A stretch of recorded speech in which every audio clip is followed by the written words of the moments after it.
Jenna Ortega is, to me, the linchpin that is making it. The fact that they got the original cast back for Beetlejuice and are adding in Jenna Ortega is making me go, okay, I think we're on to something here. I think this can be good. And I'm realizing the reason that I think that was because I learned from history. Because that's how I felt after watching Scream 5. So this franchise, to bring you up to date, of course, we all know by now, Scream is among, it may be my favorite horror franchise of them all. I was thinking just in terms of hits to misses, it's hard to argue with Scream. Like every horror franchise, and we've gone over all of them, haven't we, Hot Dog? Mm-hmm. All of them have like points where even I'm telling you, no. This one is ridiculous. This one is dumb. This one doesn't make any sense. Scream never hits the wall. It dips, but it never hits the bottom of the pool. You know what I'm saying? And you know, no, you just, what are you thinking? No, because I don't want to be a hater. You know, I feel like I've been hating, and you're gonna take this as hate because it's your favorite franchise. I would never. Go ahead.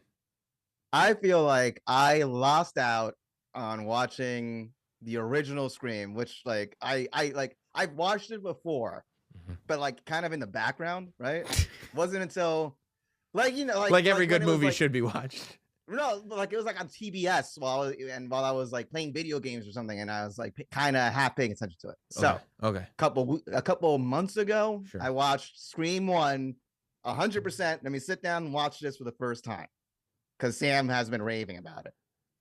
And a little late, you're giving me that face. I am not going to hate on it. I am not going to hate on it. Oh my God. I think I lost out on Scream because I watched it 20-something years too late. Did you get that? Did you hear that? I heard all of it. It was so annoying. Scream completely holds up. And not only does it hold up, but I've given you, Hot Dog, I've given you the greatest gift of all, an education. Yeah. I've given you I've given you an education as to why to appreciate it. What are you saying? This is disgusting. This is what you're doing. Hey, bro, they're going into some store that sounds like VHSs. What even is a VHS, bro? I had VHS. I'm not pretending to be that young, but I'm not hating on it. What I'm saying is I understood the background you gave me, how this was kind of revolutionary and like they were doing things that horror movies weren't doing before. All that is great, and I respect it. What could possibly be wrong with the movie Scream? It's literally perfect. It's literally a top 10 film ever made. How do you like that? Top 10 film ever made. To make the list of the AFI top 10 films ever made, to not put Scream on that list is insanity. You sound ridiculous, right? No, you sound ridiculous. All I'm saying is me watching it, I was trying my best to love it and find and be what do you like? What do you like to watch? What's like a great movie? Okay, wait, before you start attacking my can I tell? All right, I'm sorry. I'm getting upset. I'm getting hostile, and I'm getting aggressive, and I appromise. What I'm saying is like, calling you a contrarian. People are really no. This is gonna go down. I promise you. This is gonna go down as one of the all-time Hot Dog Sucks episodes of Sam Roberts Now. I'm not trying to hate. Okay, I apologize. I apologize. Respect it for what it is, and for what it is. It's cute. Yes. Sorry. If I watched it in 1999, I would have been like, "Oh my God!" Why would you watch it 3 years after it came out? Oh, 1996. Yeah. Okay. Even worse, bro. Yeah.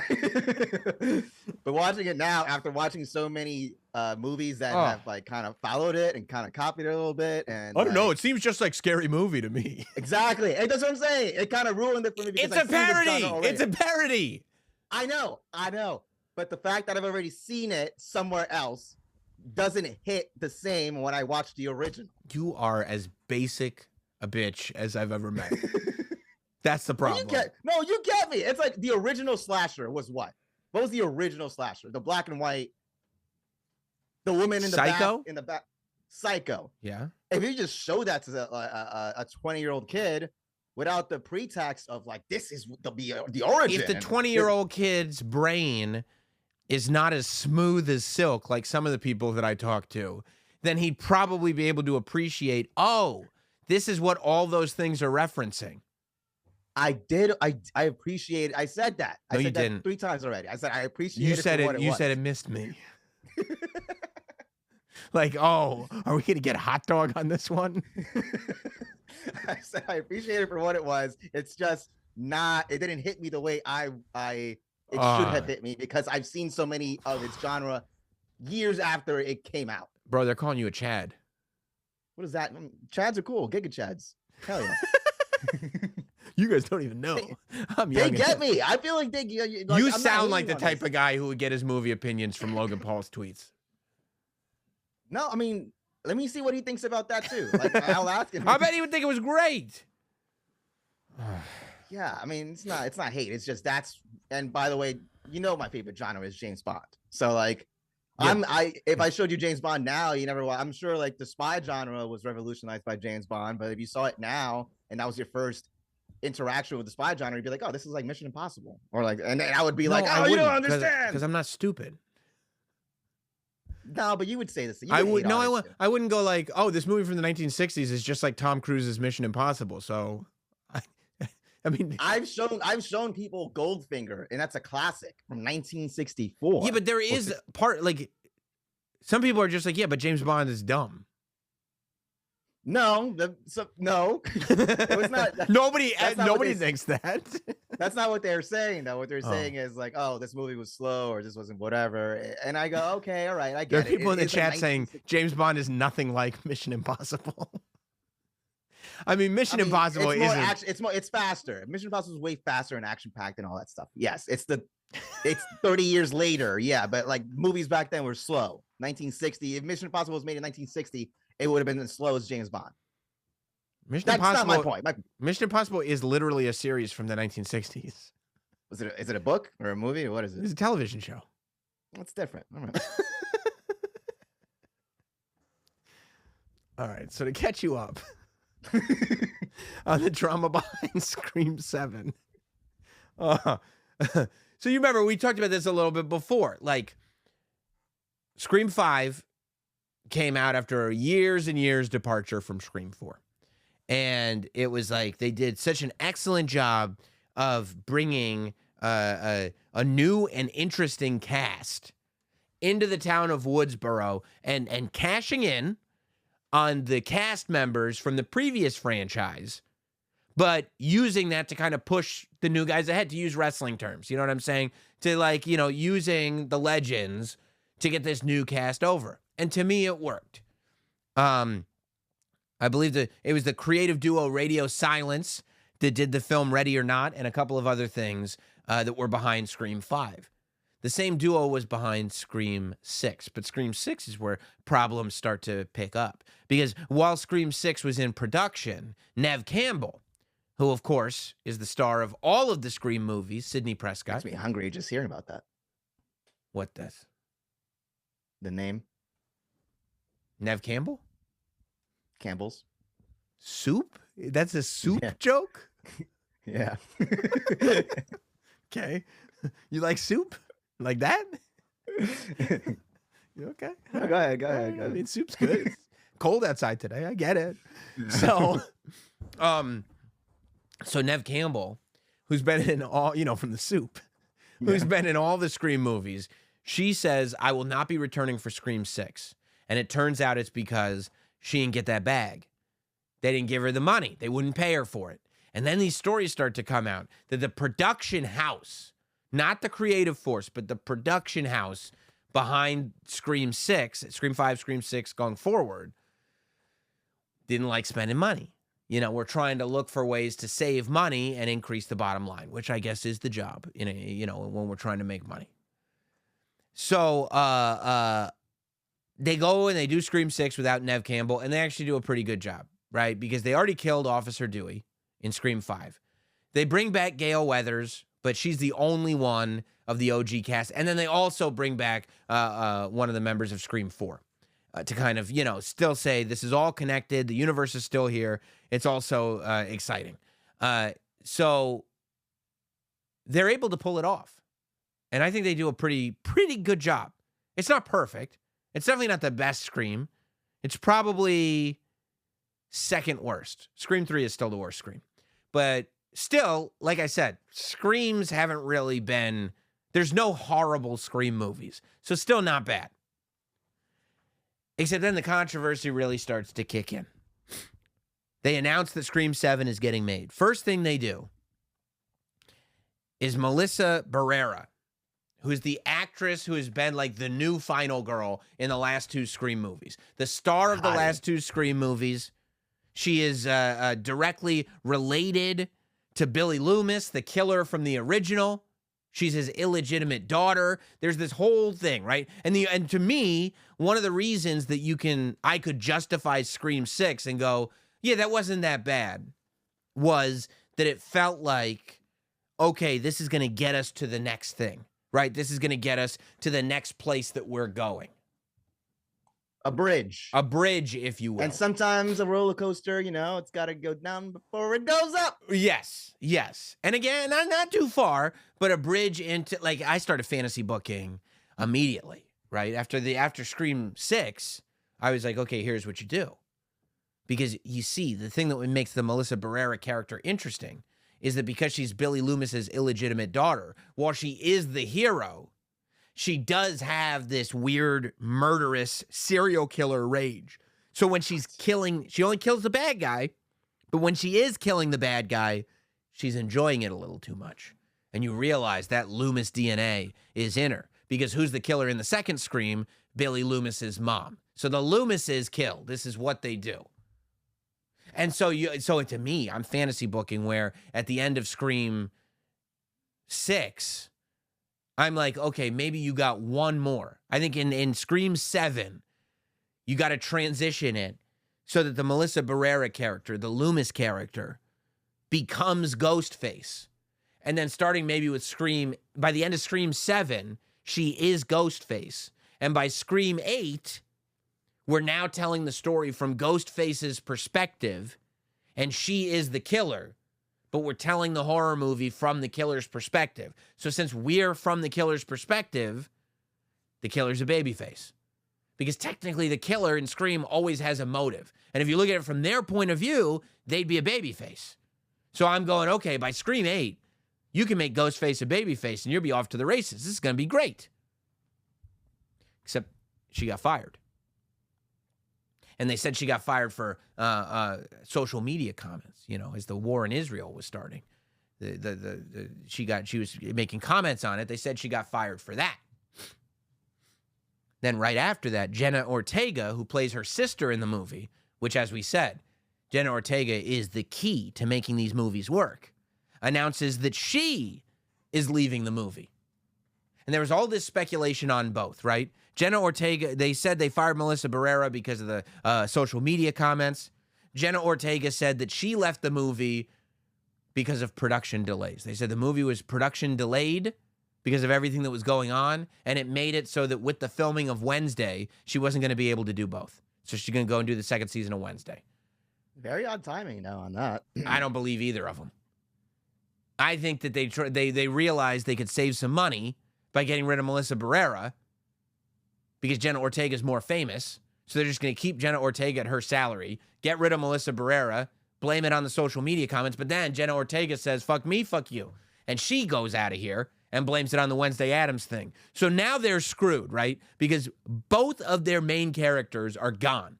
The two top baby faces are out of this thing. So it's like we don't have, because the thing about Scream is that it's a different Ghostface in every Scream. So like with Friday the 13th, with Nightmare on Elm Street, with Halloween, with Texas Chainsaw Massacre, with every other horror franchise, as long as you got that villain, you're fine. It doesn't matter because you're paying the ticket to see Freddy. You're paying the ticket to see Jason. You need the good guy, the babyface, to be the same in all these movies because otherwise, who cares who Ghostface is? You know what I'm saying? You need to be attached. Yeah, so that's who you're attached to is the babyface instead of the heel that you are in all these other movies.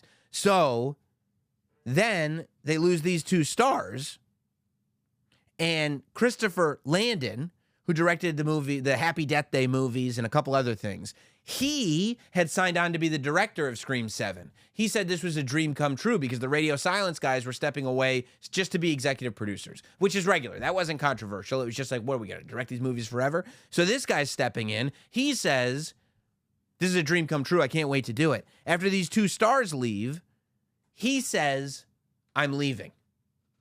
So the director and the 2 stars of the movie are now gone. And there's rumors bubbling that the studio is thinking about just doing an entire reboot. And Scream fans like me are in a panic. This can't happen. This is just stop making movies. Even though the ending take a break. Take a long break if you have to. Like you had to before, between Scream 4 and Scream 5. Even though Scream 6, the ending of Scream 6 should not be the ending of the franchise, I'd rather that than you go and butcher it. You haven't fucked up a Scream movie. Don't do that now. Except this production company had one more trick up their sleeve.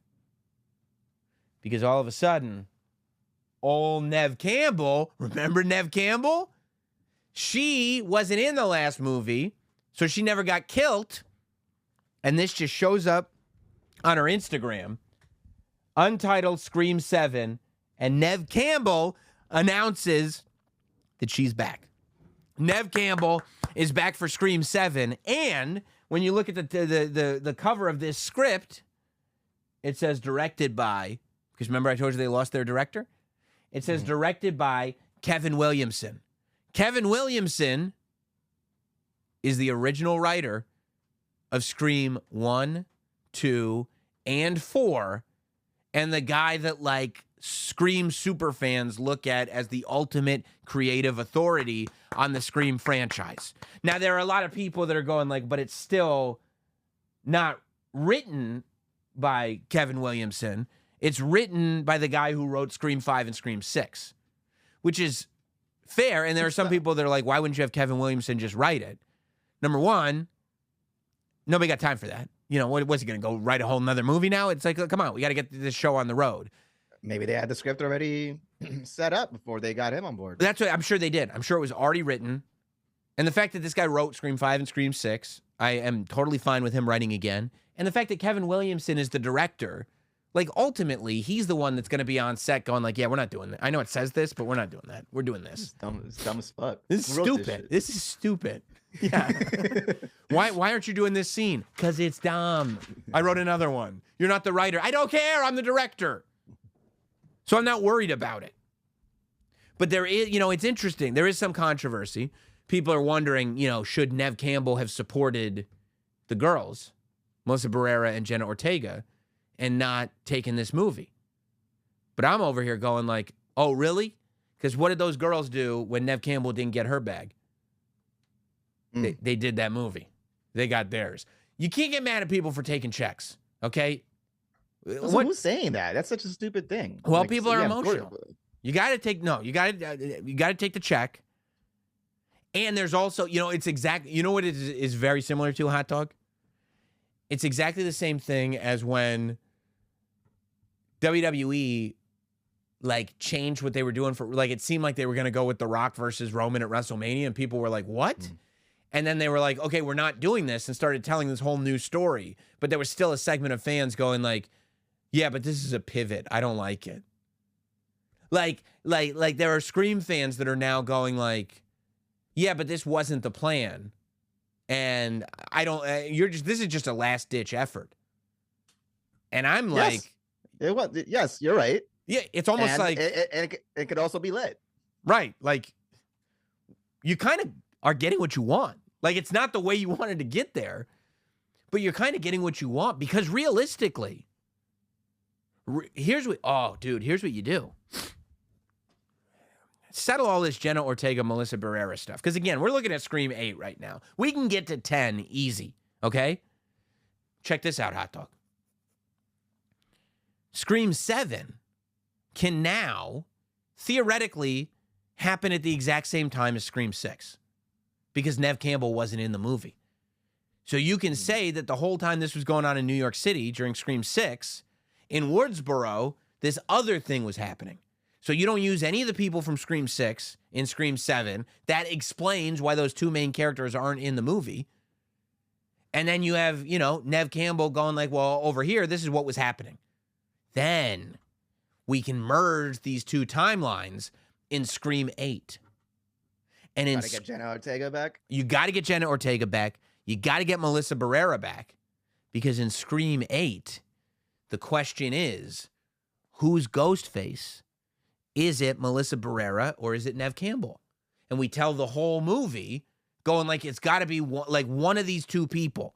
It's either the OG final girl or the new final girl, but one of them is Ghostface. And we spend the whole movie telling a story where you got to figure out who it is, and then the big reveal comes, and it actually is one of them. No dusty finishes where it's like, oh, it was me the whole time. Like, no, it's one of them. And then we can go with my idea at Scream 9, where we do it from Ghostface's perspective. I would put it on Melissa Barrera personally, but that's what I would do. I would have in Scream 8, the whole thing is one of these two is now Ghostface, and none of their friends know who it is. I pray to God Go ahead. that none of these writers are ever caught in a seat next to you at a plane, because it would be, Bro. they would be in trouble. Bro, did you ever think about what if it was one of the two final girls? They'd be like, what are you talking about? Oh, well, now that you've asked. And it's like a New York to LA flight. Yeah. You got all the time in the world. And by the time, like, we're literally in California, and I finally go, so, what do you think?